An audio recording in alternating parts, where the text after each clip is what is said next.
Maharashtra Majha 24 digital news channel. Suvarna Dolare, Sahdev Dolare Barshi कार्यालयासमोर, तहसील कार्यालयासमोर यांचं गेले 40 दिवस झालं आंदोलन चालू आहे. रातनमधील कुटुंब आहे, घरकुल योजनेत भ्रष्टाचार झालेला आहे असं त्यांचं मत आहे.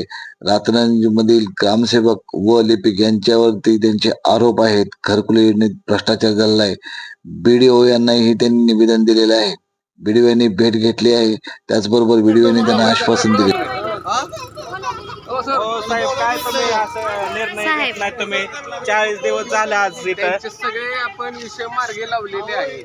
काय तुम्ही मार्गे नाही लावलेलं साहेब? असं नाही, कोर्टामध्ये आपण गेलो नाही तर पुढच्या पार्टी कोर्टात गेल्यामुळे स्टे आले. कोर्टाचा विषय नाही तर गुन्हा दाखल केला तर पाहिजे. फौजदारी गुन्हा का दाखल करणार नाही? त्याचं काय कारण एका आहे? गटावर 18 तीन लावले तुम्ही मालक. काय नाहीये? नाही तुम्ही साहेब अशा प्रकारे नाही जाऊ शकत इथून. तुम्ही उत्तर देऊन अशा प्रकारे तुम्ही पळ काढताय तुम्ही आमच्या मीडियापासून. काय BDO साहेब आपण बघत आहेत सगळ्यांनी निकाली लावलेली, ग्रामसेवकांवर कारवाई केलेली.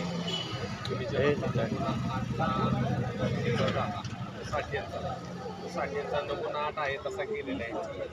जो तारामती साठ्यांचं नाव होतं, त्रिरंग साठ्यांचं नाव कमी केलं, तारामती साठ्यांचं नाव आहे असं लागलेलं आहे. पुन्हा ग्रामसेवकांनी तुमचा प्रस्ताव देताना जो चुकीचा मालमत्ता क्रमांक टाकला त्याची शिक्षा म्हणून त्यांची आपण कारवाई केली. दुसरं म्हणजे मोजणीचं सांगितलं, तुम्ही मोजणी केली.